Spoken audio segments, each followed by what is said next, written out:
Good morning. Partnership chapter में हम लोगों ने अभी तक आई थिंक 4 और 5 9 से 10 क्वेश्चन किए हैं। आज इस वीडियो में मैं आपको एक ही क्वेश्चन करवाने जा रहा हूँ, थोड़ा सा डिफरेंट है, बट उससे पहले एक और बार वन मोर टाइम इस वीडियो के थ्रू मैं आप लोगों को शॉर्टकट में कुछ रूल्स बता रहा हूँ। अगर आप इस चैप्टर के बाकी क्वेश्चंस कवर करना चाहते हो तो आज के ये शॉर्टकट रूल्स आपको ध्यान में रखने पड़ेंगे। ठीक है, मैंने बताया था दो अकाउंट बनते हैं, एक होता है P&L एप्रोप्रिएशन अकाउंट और एक होता है कैपिटल अकाउंट। तो कैपिटल अकाउंट जब बनेगा, वैसे मैंने आपको पहले वाले वीडियो में कैपिटल और P&L दोनों के रूल समझा दिए।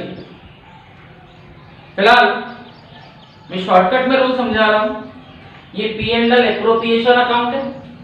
ठीक है, जब आप क्वेश्चन करोगे तो सबसे पहली लाइन में आपको पार्टनर साझेदारों का अनुपात मिलेगा, रेशो,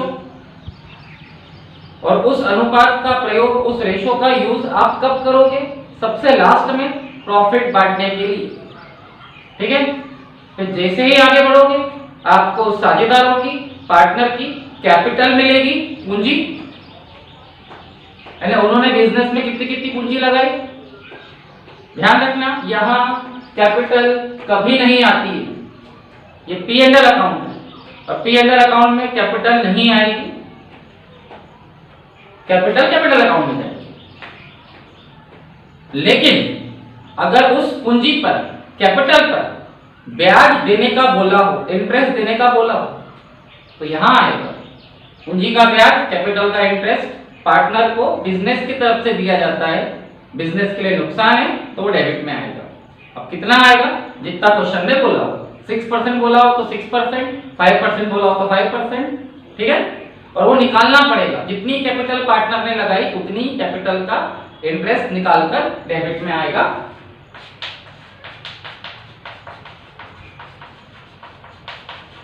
इंटरेस्ट ऑन कैपिटल, पूंजी का ब्याज, तीनों पार्टनर का, और यहाँ शो कर दिया जाएगा। और एक बात, अगर क्वेश्चन में बोला हो तो इंटरेस्ट ऑन कैपिटल आएगा, नहीं बोला हो तो नहीं आएगा। ओके, और अगर किसी क्वेश्चन में समझौता नहीं है, एग्रीमेंट नहीं है, वहां लिखा हुआ है, तो इंटरेस्ट ऑन कैपिटल नहीं आएगा। समझ में आ गया? मींस हर क्वेश्चन संलेख के अनुसार अकॉर्डिंग टू पार्टनरशिप एग्रीमेंट सोचकर किया जाएगा, और जिस क्वेश्चन में संलेख नहीं है, एग्रीमेंट नहीं है, उस क्वेश्चन में इंटरेस्ट ऑन कैपिटल नहीं आएगा। मतलब पार्टनर के बीच में कोई समझौता नहीं है तो उन्हें पूंजी का ब्याज, इंटरेस्ट ऑन कैपिटल नहीं देंगे। ओके, उसी प्रकार से पार्टनर जो ड्राइंग करते हैं, आहरण, वो भी यहाँ नहीं आता है।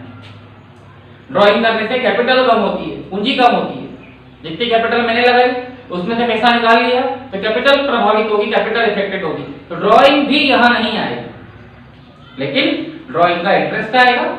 ड्राइंग पार्टनर करते हैं तो बिजनेस पार्टनर से उसका इंटरेस्ट मांगेगी, तो बिजनेस के लिए फायदा है, तो इंटरेस्ट ऑन ड्राइंग क्रेडिट में आएगा।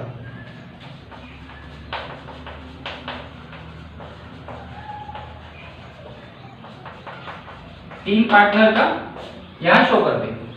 और इंटरेस्ट ऑन कैपिटल और इंटरेस्ट ऑन ड्राइंग अगर क्वेश्चन में है तो आएगा, नहीं है तो नहीं आएगा। First point. उसके बाद अगर हम किसी पार्टनर को सैलरी दे रहे हैं तो सैलरी डेबिट में आएगी। बिजनेस पार्टनर को सैलरी देता है, बिजनेस के लिए लॉस है, डेबिट में आएगा।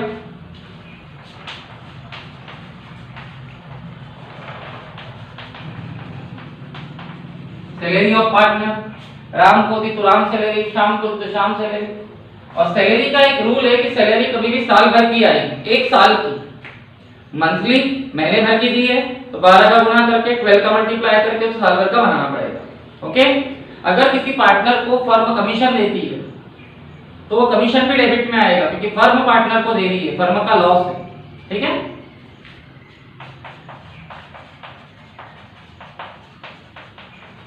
Commission of partner. और ये जो कमीशन होता है ये नॉर्मली सेल्स पर निकाला जाता है। जितना सेल्स हुआ उसका 5%, 10% कमीशन पार्टनर को दिया जाएगा। तो आपको सेल्स भी दिया जाएगा, सेल्स यहाँ नहीं आएगा, लेकिन सेल्स का कमीशन निकालकर डेबिट में आ जाएगा। ठीक है, और ये चारों चीजें interest on capital business partner को देगी, सैलरी बिजनेस पार्टनर को देगी, कमीशन बिजनेस पार्टनर को देगा। ये तीनों चीजें बिजनेस फर्म पार्टनर को दे रहा है तो बिजनेस का लॉस हो रहा है, डेबिट में आएगा। और ड्रॉइंग पार्टनर करते हैं, पार्टनर जितना पैसा निकालकर घर ले जाते हैं, बिजनेस पार्टनर से उसका इंटरेस्ट मांगेगा तो इंटरेस्ट ऑन ड्रॉइंग क्रेडिट में आएगा, क्योंकि फर्म का फायदा है। अब प्रश्न ये कि चारों चीजें कब आएगी? क्वेश्चन में दिया हो तो आएगा, नहीं दिया हो तो नहीं आएगा। ठीक है, हमारी मर्जी से हम लोग नहीं करेंगे। और एक बात, यदि हमारे क्वेश्चन में साझेदारी संलेख का अभाव हो, एब्सेंस ऑफ एग्रीमेंट हो, मींस पार्टनरशिप एग्रीमेंट नहीं बना है, तो ये चारों चीजें क्वेश्चन में है चाहे नहीं हमें नहीं लेना है। बिना एग्रीमेंट के पार्टनर को हम कुछ नहीं देंगे, ना उनसे कुछ लेंगे। ठीक है, फर्म जो बिजनेस चला रही है उस बिजनेस से फर्म को जो प्रॉफिट होता है वो प्रॉफिट कभी भी क्रेडिट में आता है, क्वेश्चन में दिया रहता है।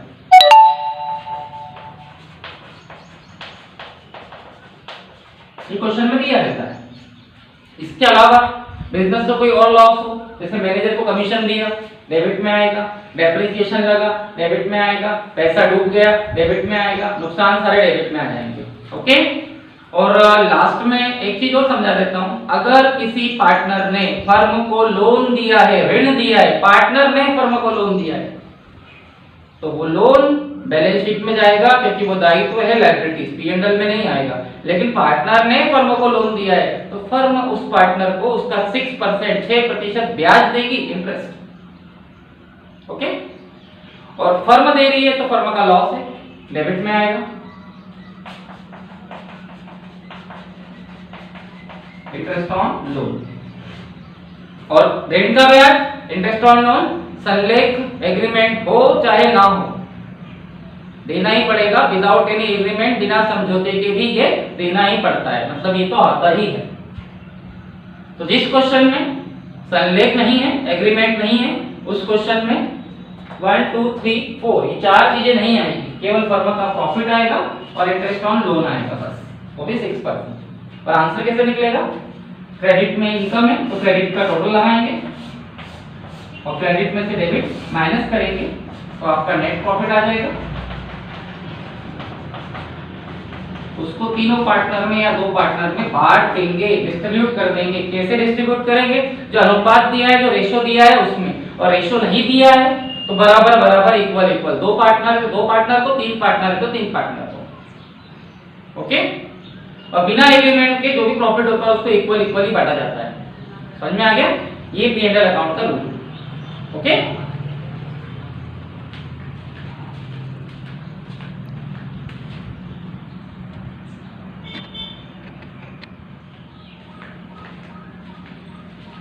चलिए हम केवल एक ही क्वेश्चन करने जा रहे हैं, question number 11, question number 11। Last line लिखिए, लाभ हानि नियोजन खाता बनाइए, prepare profit and loss appropriation account. Okay,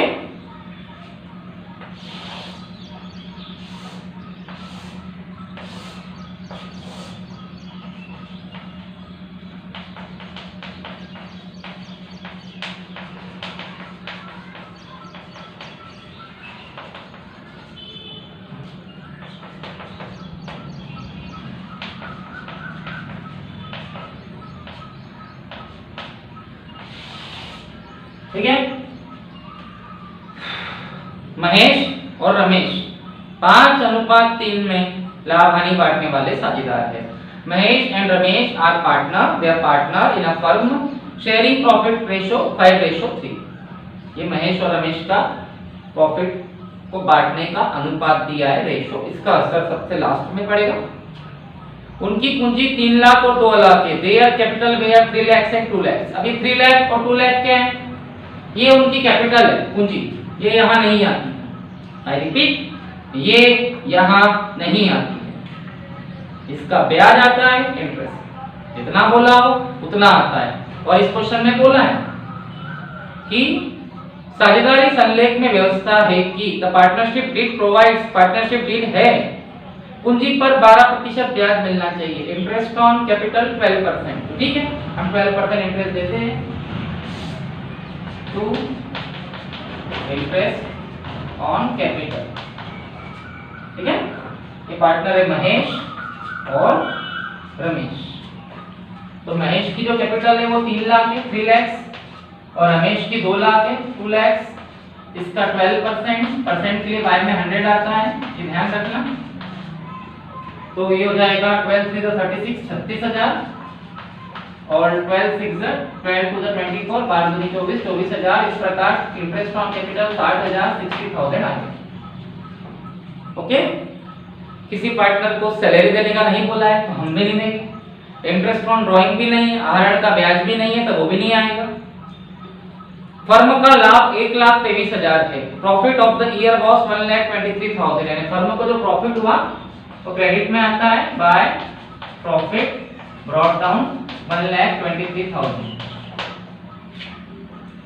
ये दो चीजें मैंने आपको बता दी। सैलरी के बारे में कोई इंफॉर्मेशन नहीं है तो हम सैलरी जबरदस्ती नहीं देंगे, और इंटरेस्ट ऑन ड्राइंग आहरण का ब्याज भी इसमें नहीं है तो नहीं आएगा। अब यहाँ एक प्रॉब्लम है, रमेश नाम का एक पार्टनर कमीशन मांग रहा है। ठीक है, रमेश को 5% कमीशन मिलना चाहिए। Commission of 5% of net profit should be allowed to Ramesh. Ramesh को कमीशन देना है, तो पार्टनर को कमीशन डेबिट से दिया जाता है to commission of Ramesh. Ramesh बोलता है मुझे 5% कमीशन चाहिए।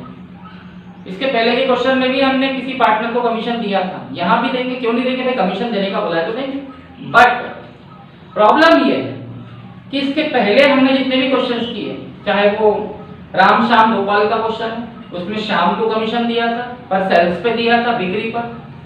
ठीक है, उसके अलावा हमने एक क्वेश्चन और किया था जिसमें जेड को कमीशन दिया था सेल्स पर। यानी इससे पहले हमने जितने भी क्वेश्चंस किए थे, ठीक है, राजेश सुनील तरुण वाला क्वेश्चन देख लीजिए आप, उसमें कमीशन हम लोगों ने सुनील को दिया था बिक्री पर, सेल्स पर 1%। राम श्याम गोपाल का क्वेश्चन देख लीजिए, उसमें हमने शायद गोपाल को या श्याम को कमीशन दिया था बिक्री का, सेल्स का 3%। एक्स वाई जेड का क्वेश्चन देखिए, उसमें हमने जेड को कमीशन दिया था बिक्री का, सेल्स का शायद 3%। यानी अभी तक हम लोगों ने जितने भी क्वेश्चंस किए उसमें कमीशन हमने दिया है, बोला है तो दिया है, नहीं बोला है तो नहीं दिया, लेकिन हम वो सारे कमीशन बिक्री पर दिए गए थे, सेल्स पर। और अगर कमीशन सेल्स पे देने को कहे तो हमें सेल्स दिया रहेगा, सेल्स का उतना परसेंट कमीशन निकालकर डेबिट में लिख देना। 5% बोला है तो सेल्स का 5/100, 5/100। 3% बोला है तो सेल्स का 3/100, 3/100। यानी कमीशन अगर पार्टनर मांगता है और सेल्स पे मांगता है तो उसे बिक्री पर, सेल्स पर उतना परसेंट कमीशन निकालकर डेबिट में लिख देना और वहां सेल्स दिया रहेगा। पर इस क्वेश्चन में रमेश क्या बोल रहा है? रमेश बोल रहा है कि मुझे भाई 5% कमीशन चाहिए, और काय पर चाहिए? शुद्ध लाभ पर, नेट प्रॉफिट पर। अब मान लो ये बिजनेस के अकाउंट आप बना रहे हो, जैसे मैं अकाउंट बना रहा हूं, ठीक है, और मेरे पास रमेश आया और रमेश क्या बोलता है कि अकाउंटेंट साहब मुझे कमीशन चाहिए 5%। मैंने बोला यस, आप पार्टनर हो, ये बिजनेस आपका है, मैं तो एक अकाउंटेंट हूं, आपको 5% कमीशन चाहिए, बिल्कुल मैं दूंगा, बताओ काय पर चाहिए? उसने बोला मुझे सेल्स पे नहीं चाहिए, मुझे कमीशन सेल्स पे नहीं चाहिए। मैंने बोला फिर काय पर चाहिए? मुझे कमीशन नेट प्रॉफिट पे चाहिए, शुद्ध लाभ पर। मैंने भैया वो शुद्ध लाभ अभी आया का है, नेट प्रॉफिट अभी आया का है, ये तो नॉर्मल प्रॉफिट है, मैं इस पर आपको कमीशन नहीं दे सकता। उसने बोला क्यों नहीं दे सकते? मैंने बोला भैया इसमें से अभी आपको इंटरेस्ट ऑन कैपिटल मैंने बांटा, इसी में से मैं सैलरी बांटूंगा, इसी में से मैं कमीशन बांटूंगा, और आखिर में जो आएगा क्रेडिट में से डेबिट माइनस करके वो नेट प्रॉफिट होगा। तो अभी तो नेट प्रॉफिट आया ही नहीं है, मैं कमीशन कैसे दे दूं आपको? उसने बोला मैं कुछ नहीं जानता, मुझे नेट प्रॉफिट पर कमीशन चाहिए। तो मैंने बोला वेट, आपको 5 मिनट वेट करना पड़ेगा, मैं नेट प्रॉफिट निकाल कर देखता हूँ। रमेश बोला ठीक है, मैं बैठ जाता हूँ। रमेश एक जगह बैठ गया, उसने बोला भैया आप नेट प्रॉफिट निकालो और मुझे नेट प्रॉफिट पर 5% कमीशन चाहिए। ये नया पॉइंट है आपका, यानी पार्टनर सेल्स पर कमीशन मांगे तो सेल्स दिया रहेगा, सेल्स का 5%, 3%, 1% निकालकर उसे दे दो। और अगर पार्टनर नेट प्रॉफिट पे कमीशन मांगता है तो आपको पहले नेट प्रॉफिट निकालना पड़ेगा। मैंने रमेश को बोला कि भैया रमेश देखिए फर्मों को 1,23,1,23,000 का प्रॉफिट हुआ था। उसमें से मैंने आप दोनों को, महेश और रमेश को, इंटरेस्ट ऑन कैपिटल बांट दिया। कितना? 60,000। तो अब नेट प्रॉफिट कितना आएगा? 63,000, 63,000। जरा सोचिए, शुद्ध लाभ नेट प्रॉफिट कैसे आता है? कैसे आता है? क्रेडिट में से डेबिट माइनस करने के बाद लास्ट में आता है। लेकिन बीच में ही मुझे रोक दिया गया। वो बोला पहले आप नेट प्रॉफिट निकालो। रमेश बोलता है कि मुझे नेट प्रॉफिट पर कमीशन चाहिए, पहले आप नेट प्रॉफिट निकालो और फिर मुझे उस पे 5% कमीशन दो। मुझे उसकी बात माननी पड़ेगी क्योंकि वो पार्टनर है और जो कुछ भी हो रहा है संलेख के अनुसार अकॉर्डिंग टू एग्रीमेंट हो रहा है। तो मैंने नेट प्रॉफिट निकाला और नेट प्रॉफिट कैसे निकलता है? क्रेडिट में से डेबिट माइनस कर दिया जाएगा। ये नेट प्रॉफिट आ गया और इस नेट प्रॉफिट पर यानी 63,000 पर मुझे रमेश को 5% कमीशन देना पड़ेगा। लेकिन यहाँ बटे में, बाय में 100 नहीं आएगा, ये रूल है। 105 आएगा, ये रूल है। अगर पार्टनर नेट प्रॉफिट पर, शुद्ध लाभ पर कमीशन मांगता है तो आप पार्टनर को कमीशन देंगे, लेकिन पहले नेट प्रॉफिट निकालेंगे। और नेट प्रॉफिट कैसे निकलता है? कमीशन देने के पहले जितनी भी चीजें हमारे सवाल में है, चाहे वो इंटरेस्ट ऑन कैपिटल हो, चाहे प्रॉफिट हो, चाहे सैलरी हो, चाहे इंटरेस्ट ऑन ड्राइंग हो, सब कुछ लिख दे और क्रेडिट में से डेबिट माइनस करें रफ में। और क्रेडिट में से डेबिट माइनस करने के बाद, वैसे भी नेट प्रॉफिट क्रेडिट में से डेबिट माइनस करने के बाद ही आता है। क्रेडिट में से डेबिट माइनस करने के बाद जो नेट प्रॉफिट आएगा उसमें 5% कमीशन रमेश को दिया जाएगा। लेकिन बटे में, बाय में 100 नहीं आएगा, बाय में 105 आएगा। दर प्लस 100 प्लस दर, 100 प्लस रेट। 3% होता तो बाय में 103 आता, 4% होता तो बाय में 104 आता। याद रखना इस चीज को, ओके? तो ये कट जाएगा, कैंसिल हो जाएगा। 5 दूनी 10, 5 एकम 5, 5 टू द 10, 5 वन द 5 और 21 तिया 63, 21 3 द 63। तो ये 3,000 रुपए, 3,000 रुपीस कमीशन आ गया जो हमें रमेश को देना है। Commission of Ramesh 3,000। अब जाके क्वेश्चन कंप्लीट होता है, ठीक है? रमेश को कमीशन मिल गया और अब फाइनल आंसर कैसे निकलेगा? फिर से एक बार, ये जो नेट प्रॉफिट हमने निकाला था वो कमीशन के लिए निकाला था। अब हम ओरिजिनल नेट प्रॉफिट निकालेंगे जैसा हमेशा निकालते हैं। क्रेडिट का टोटल लगाएंगे और उसमें से डेबिट माइनस कर देंगे। 60 और 3 63, सॉरी, क्रेडिट का टोटल 1,23,000 है और उसमें से 63,000 माइनस कर देंगे। तो आपका जो नेट प्रॉफिट आएगा वो 60,000 आएगा, 60,000। इस पर दोनों पार्टनर का हक है, महेश और रमेश। तो 60,000 रुपये महेश और रमेश में बांटा जाएगा। जो उनका रेशो है, क्या उनका रेशो?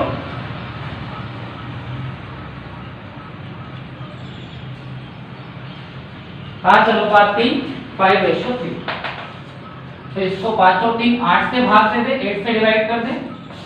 8 7 56, 8 से 1 56, 4 बचा, 8 1 40, 8 5 40, 2 0। अब इसका इससे करेंगे और इसका इससे करेंगे तो प्रॉफिट आएगा।